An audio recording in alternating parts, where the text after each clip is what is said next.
All right. Hey everyone, my name is Monique and I'm here today with Pat Frost. Um, he is the Resource Advisory Committee Chair and I am the RAC Coordinator. So today we're both going to be talking about submitting a proposal to the Resource Advisory Committee under the Secure Rural Schools Act.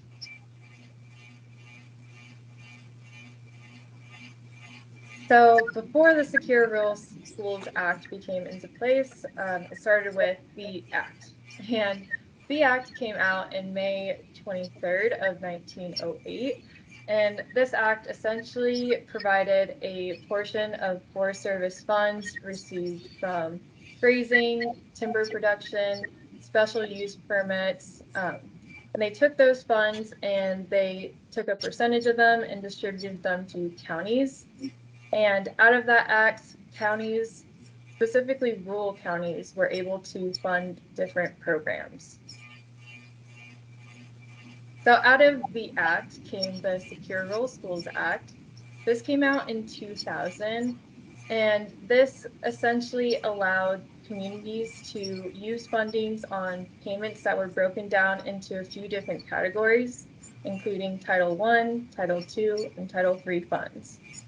So Title II funds are the ones that we're going to be focusing on today, and those are essentially projects on Forest Service lands. So Title II funds typically receive less than 20% of the Secure Rural School Act funds. And the reason for that is because the most funds are supposed to go towards developing Title I, which is schools and roads, but Title II go towards forest projects and can be used by federal agencies. They can be used by state and local governments.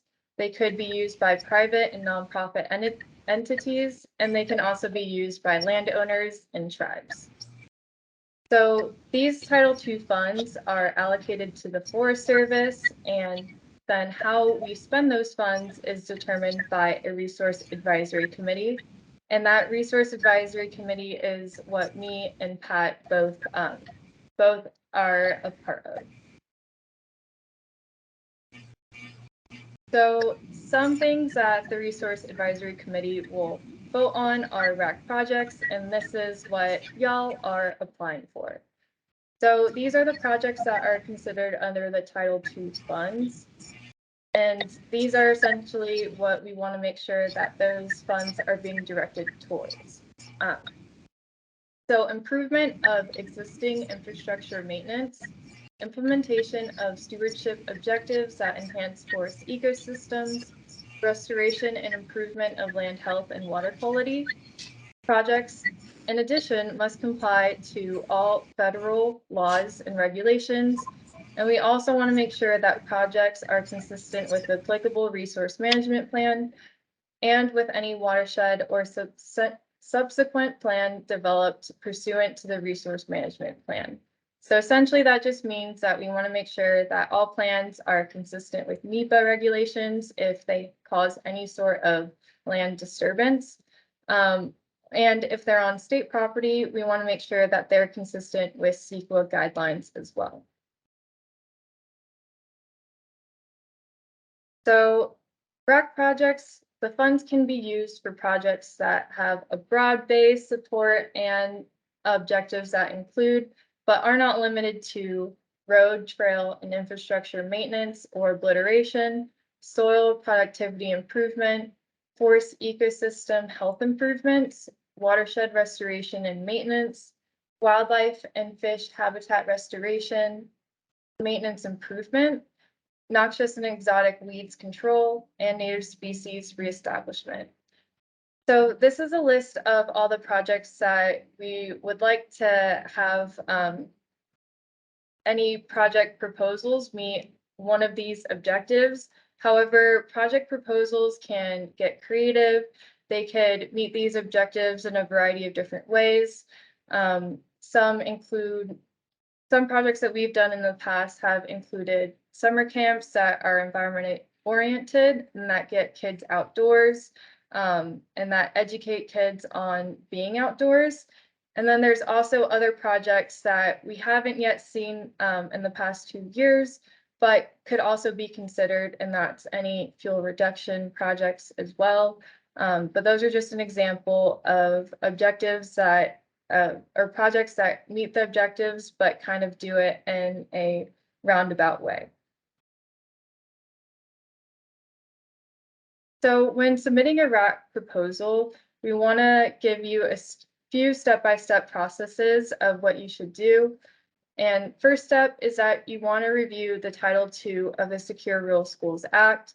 For the most part, we gave a little bit of examples of what to expect when you are submitting a project proposal, but if you'd like, you can also check out the Secure Rural Schools Act page and look through the Title II funds as well, and then do a little bit of background research on that on your own end.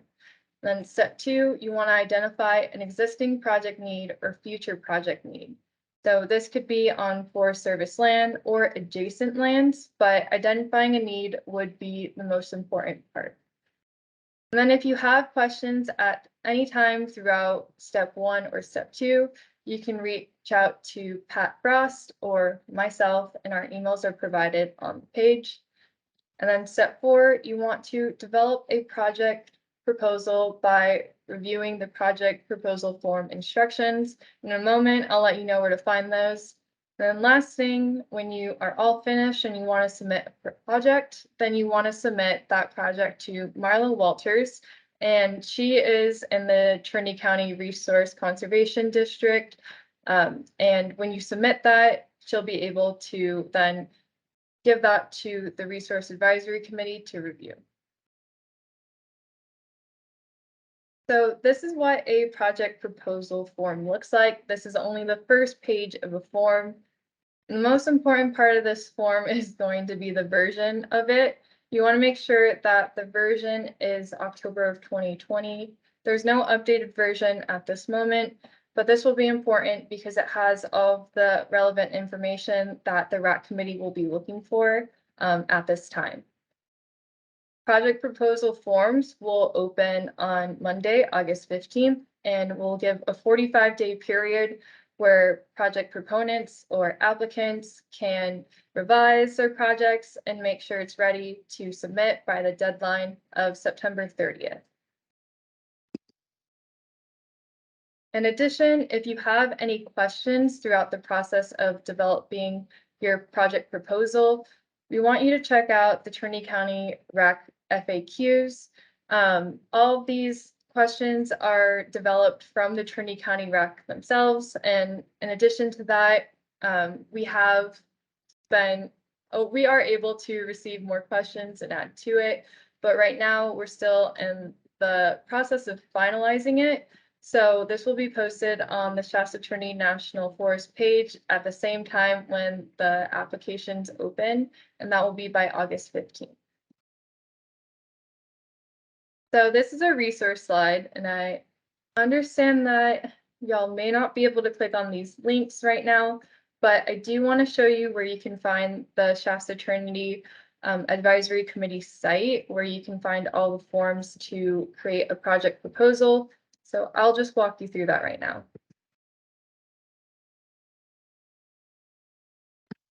So bring that on here.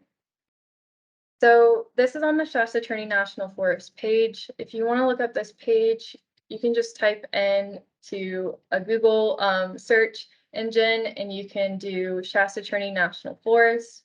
If you go straight to the Shasta Trinity National Forest page, you'll see these bars at the top. You want to click on Working with Us, click on Advisory Committee, and then I'll bring you to this site. Let's scroll down. Oh, wait. Go to Trinity County REC. Then you go to Project Application Process. There you go. These are where all the forms will be. And also pretty important, this form instruction. And then this will give you contact information And then in addition, I'll give you a little how-to on filling out the project proposal form. All right, so I'm gonna go ahead and exit out of this. The last thing, if you want more resources on learning about the Title II Secure Rural Schools Act, I would say click on this, but you can't click on this, but you can look up the link. So I'm gonna click on this. If you also search in a Google search engine, you can go through and type in Secure Rural Schools Act, and it should be the first thing that pops up. Then from here, this is what that page will look like. Bring you to here. And then you'll go ahead and you'll go into this page. Then you'll go ahead and go to here. And this will give information on the committee, but most importantly, all the project information for Title II funds. I'll exit out of that. Yeah, well, thank you all for being here. That does conclude this presentation. Again, if you have any questions, please reach out to Pat or myself. So Monique, one thing I just quickly wanted to add is that projects aren't limited to Forest Service land, but essentially any federal land, including BLM, Bureau of Reclamation. So it's a little broader than just Forest Service land. Yeah, that's a really important thing to add. It could be on federal land or adjacent land. Really, the most important thing is that we're benefiting the natural resources. And that's why it could be on any sort of land within Trinity County is ideal. All right, I'm going to go ahead and end this recording.